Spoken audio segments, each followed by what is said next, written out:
hello, everyone. We're going to talk about an interesting topic, quite new, orchestrated connected corridors.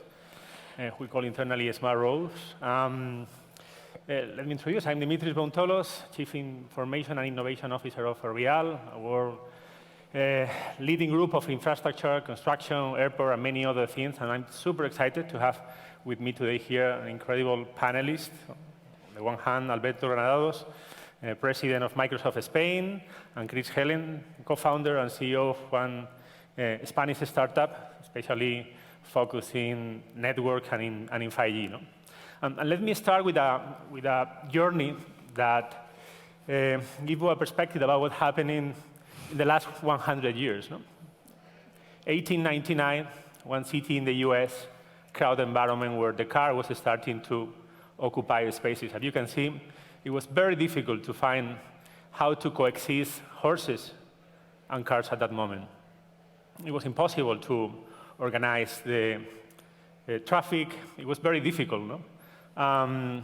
Strange combination, as you can see, started to appear. No? The transitions are always complicated. Human beings are not adapted and shaped for the transitions, and this is one of the examples. We have many more.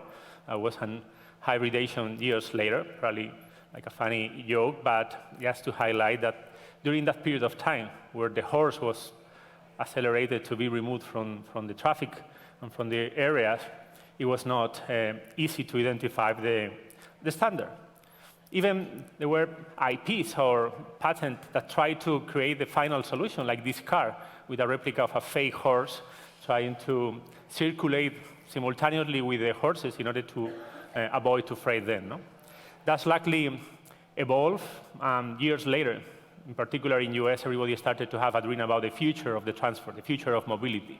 Cars that will be autonomous, families that will be able to circulate across the entire country, talking and living an experience that was far away, different compared with the one that we have seen. Right now, we are living a completely different stage where the car or the vehicles are the new iPhone, are going to be connected, and going to represent a new completely category of services, experiences, and dynamics that we are going to try to talk with you here. There is one acronym more that you will see probably during the next years. You're going to stay here, and you are going to continually raise one of these words, no? ACES, autonomous, connectivity, electrification, shared mobility. Somehow you have seen, you have experienced, you have tasted value propositions that are pointing to one of these vectors. At the end, our vision in Ferrovial, and I think extended vision, is that the future of the mobility is pointing towards those elements. The infrastructure is getting complicated. The crowd environments are, even for humans, making the decision not easy. This is a roundabout. It's really, really one of the most complicated. And even for the autonomous cars in the future, it's going to be difficult. We need to support our decision with enhanced and orchestrated input in order to navigate through a very, very complex infrastructure through the development of the urban areas. And at the end, visualizing the car as the epicenter of that new mobility, we are starting to understand that the car has to be connected with many actors inside that framework, connected with devices like our telephone devices, connected with pedestrians in order to have situational awareness, connected with other vehicles, with homes, and even with the infrastructure. That's the role that we want to play, because what we want in Ferrovial is to make happen that view oniric that at the beginning of the century everybody has in mind, and try to accelerate the transition of the adoption of the autonomous vehicle. We don't want to wait 20 years, 30 years during the period of time where the autonomous and non-autonomous vehicles are going to be combined, are going to be sharing infrastructure, and that's what we want to accelerate with what we call Project IVIA. No? Trying to convert the physical infrastructure in a digital infrastructure, trying to allocate sensor, deploy a lot of technology in order to guarantee that we are digitalizing the infrastructure and combining that with data and many of the technologies that Alberto and Chris later on will tell us. So we are going to go directly to a very short video and jump to the question that is going to be the most interesting part of the panel.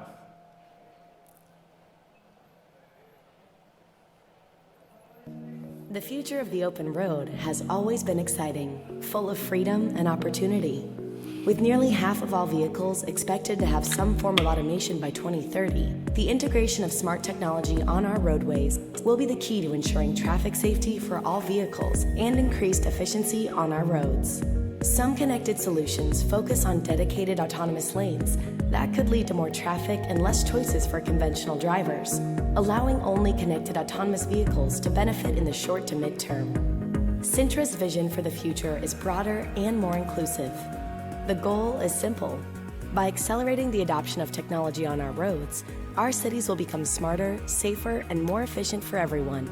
Cintra is working to improve traffic conditions for all types of vehicles because we know each vehicle will interact with the infrastructure in different ways. This mixed traffic approach aims to provide all drivers with real-time information and options to help ease congestion and reduce traffic accidents.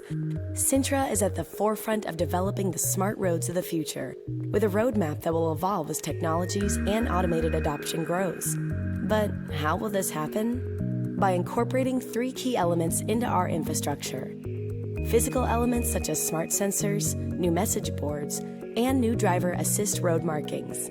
This also includes digital connectivity and faster computing with a proprietary orchestration platform that takes all the data, analyzes it, and provides information and instructions to all users in a safe and secure manner.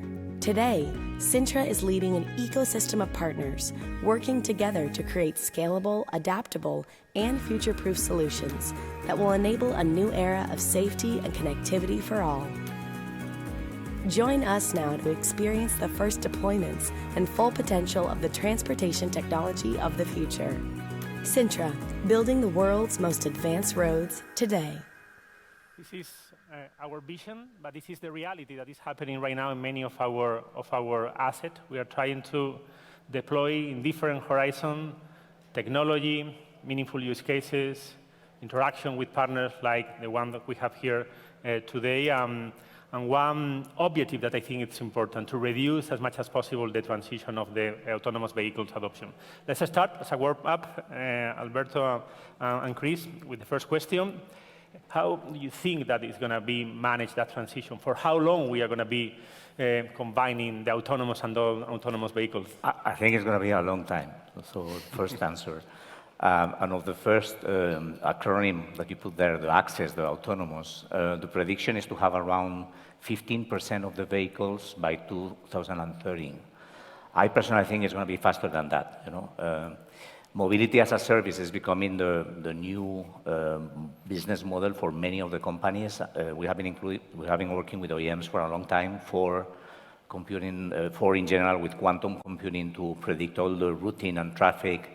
Renault, Nissan, Mitsubishi working also in an alliance for the connected vehicle.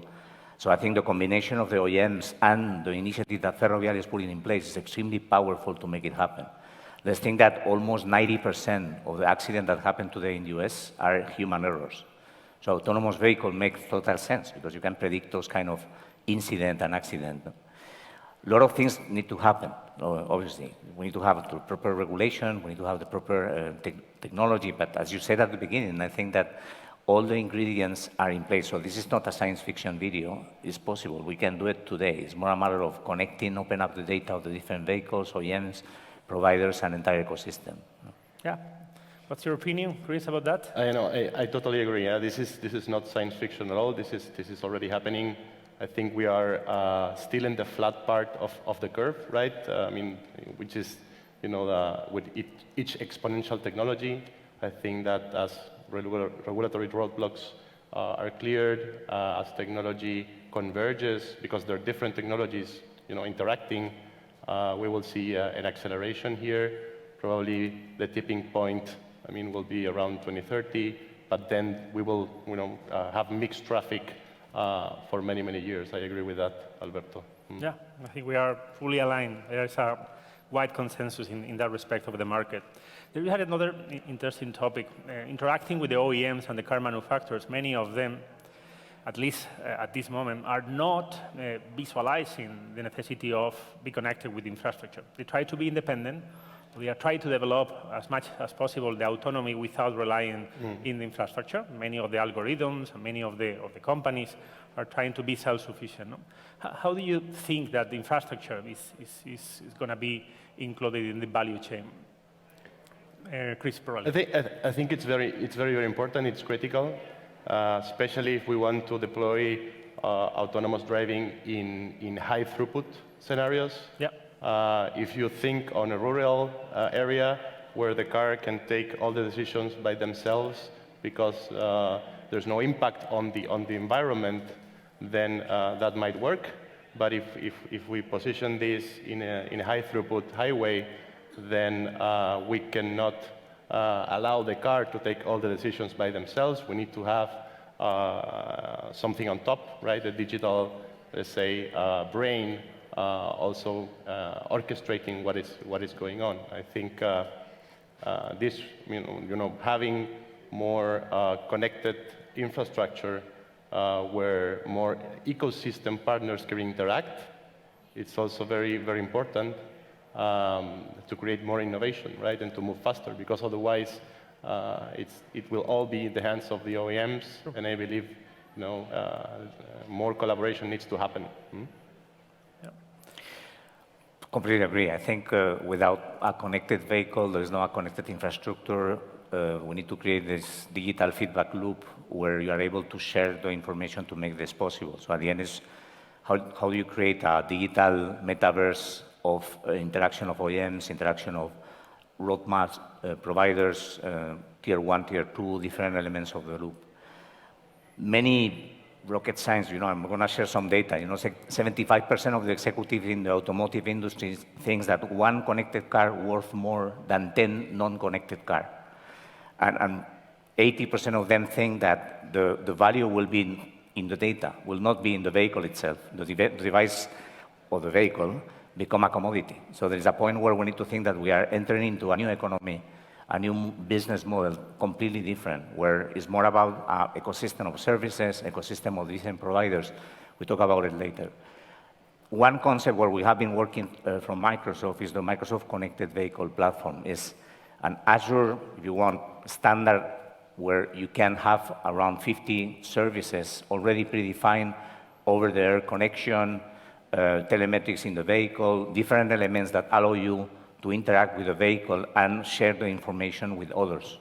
I think it's crucial to have standards like Gaia-X and others where you can share information between the different actors in this play. But I think the business is there. I mean, we are talking about an automotive industry that is completely reinventing themselves, and they are thinking about having in this new world of data around 6.6 trillion of data of million trillion dollars opportunity, which is immense. No? So think about it, how many startups like Christopher, how many other companies can enter into a new world that was a classical manufacturer, tier 1 supplier, tier 2 dealer world. It's going to be completely open.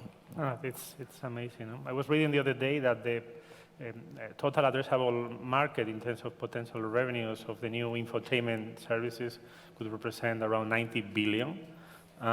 Those business models connected with the data that you refer could represent around 450 billion. No? So our vision is that each infrastructure has to be API-fied, and each kilometer of road or highway have to communicate with the rest of the ecosystem, with the standard, with security, and with protocols. No? And in that respect, technology is going to help us, and it's helping us a lot. No? From a technology point of view, we have identified that disciplines like the edge computing, cloud computing, IoT, smart sensors, and communication network, in particular 5G, and many others are going to be core for the evolution. From your vast experience in different fields, probably started from you, Alberto, how do you see that edge computing and cloud computing could play a key role in that respect? It's crucial, because if you think about it, the possibility that 5G open up is create all the intelligent navigation system and unlock all the possibilities of the car. The amount of data that you are storing in the car is gold. It's incredible. I mean, you can read behaviors, you can understand how the car is, how you're driving, you can create new business model with insurance companies, you can create new business model with many other content providers. So it's unlock completely a world of possibilities. But the point is, at the end, it's not going to be a full connected infrastructure. You need to have an edge computing as well. And the point is, you will need to have some or a lot of intelligence in the car to process all the telemetry before sending to the cloud through 5G and providing new services that can prevent accident, can provide recommendation.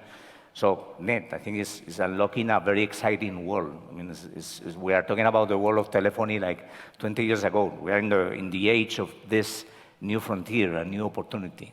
Yeah, it's amazing. And in particular about 5G, Christopher, what's your point? So, I mean, the amount of data, as Alberto was saying, is going to be huge. Part of that data will be processed inside the car, but a significant part will have to flow to the infrastructure and to somewhere on the edge or in the cloud that has visibility on what's going on in the rest of the environment. So it's around, what I've been reading, 1 terabyte per day per car that it's going to be generated. And there will be also the flow to the car, right? Due to all this infotainment and services that will be provided for the travelers that will have time to play games, to do streaming.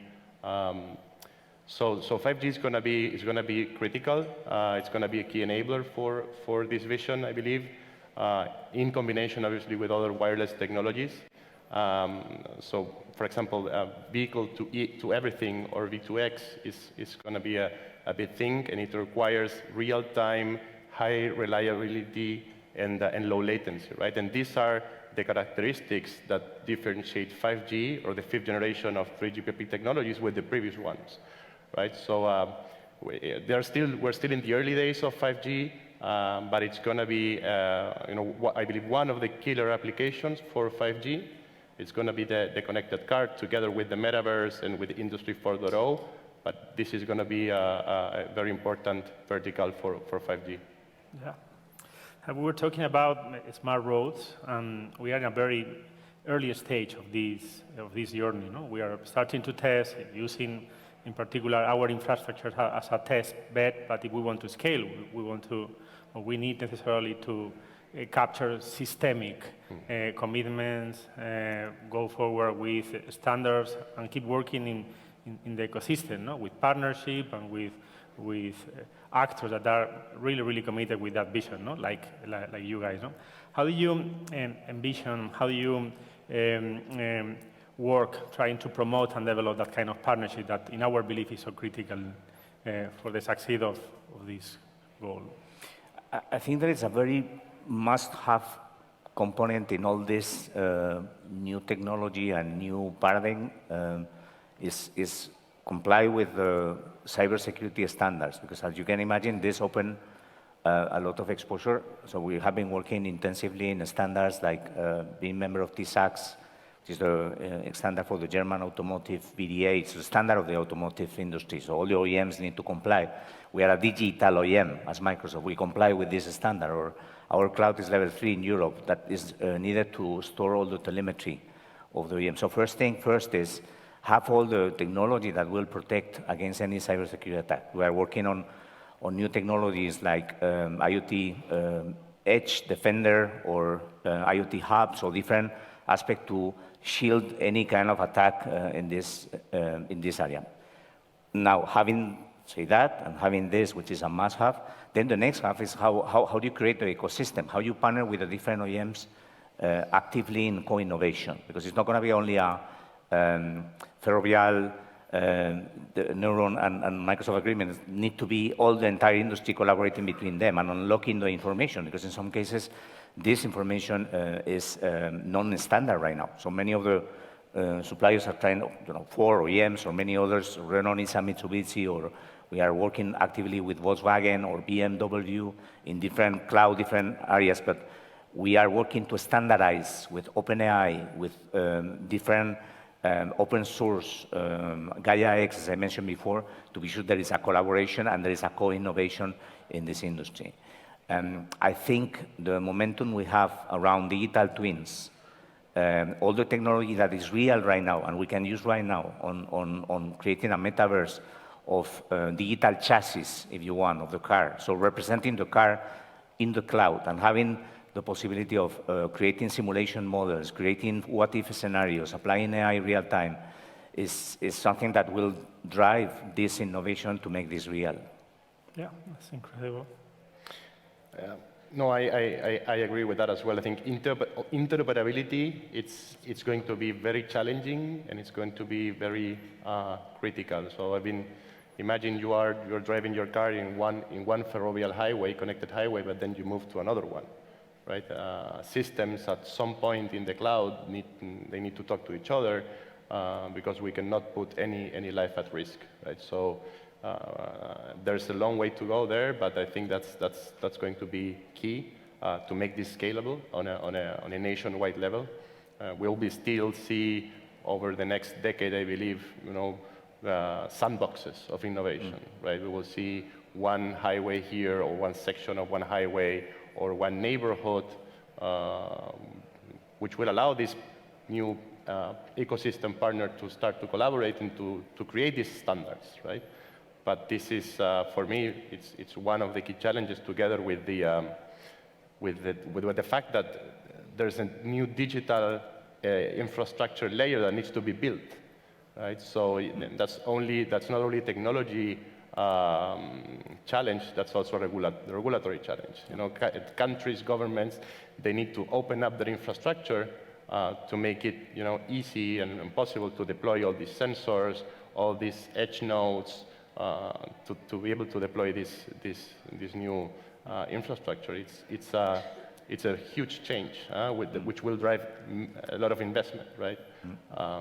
So yeah, that's my view. And we are learning by doing the capability of using the synthetic data in order to simulate the scenarios. No? Many of you can go later on and test our simulator. It's the replica of one of our highways in Austin, Texas.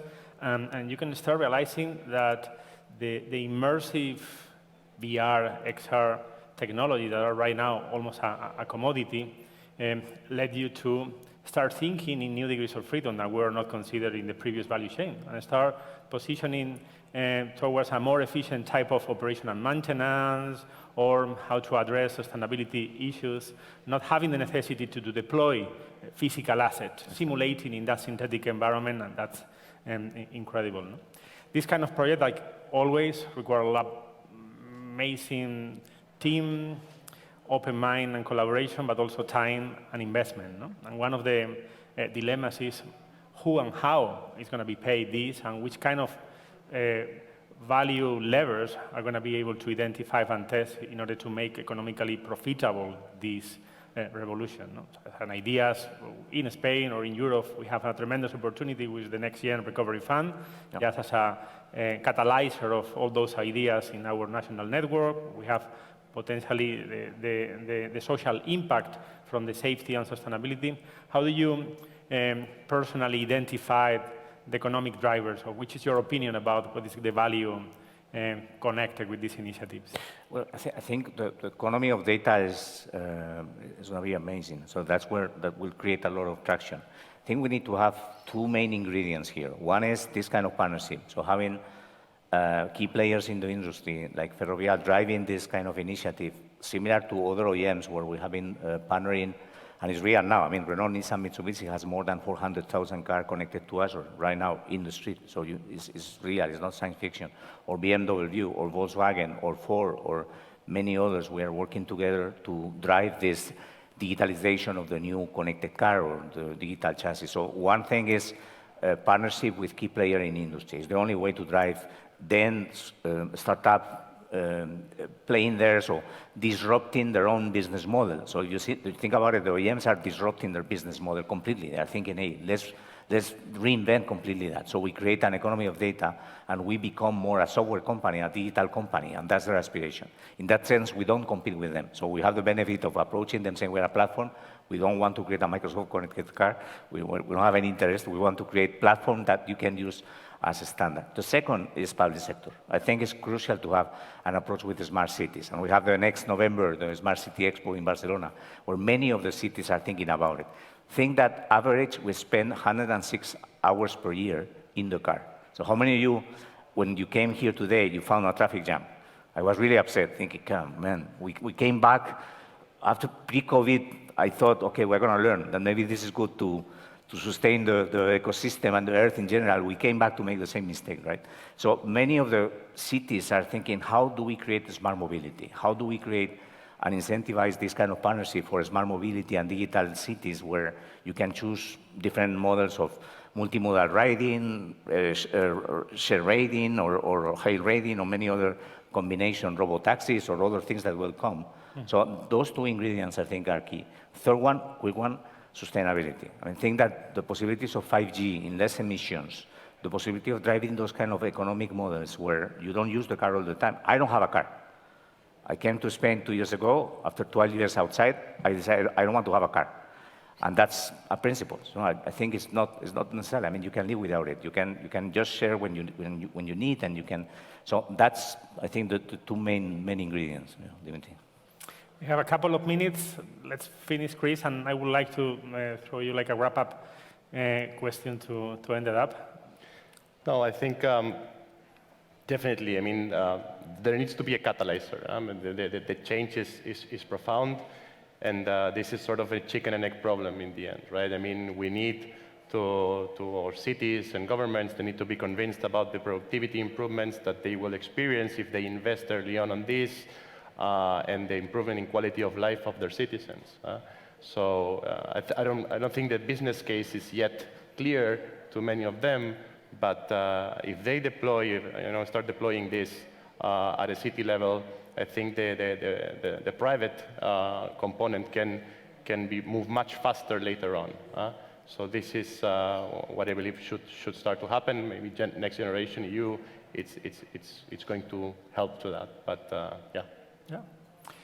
1.5 minutes, so we are doing well, arriving the end as like a wrap-up question. I'm owner of a electric, connected, semi-autonomous level 3 share. I will be able to share if the app let me to control, and the insurance will be able also to cover any potential damage.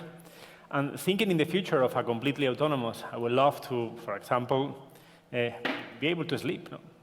Think in a journey of 5-6 hours, using the nights, and suddenly at the early morning, we'll be able to arrive to the destination, visit my parents in the south of Spain.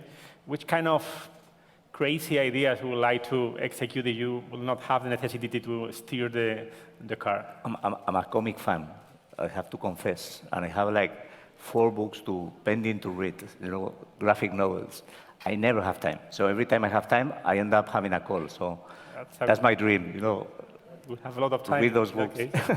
And you, Chris? My dream is to take a guitar and be in the car playing the guitar and getting to work. I mean, hopefully not have too many meetings in the car and have more time to play the guitar. Yeah, that's interesting. No? An unplugged concert in a connected car with 5G probably will require streaming. Yeah. That's a new revenue model. Thank you, guys. It's a pleasure. Yeah, let's continue talking and making this dream a reality with the support of the ecosystem. Thank you. Thank you, Andres. Thank you.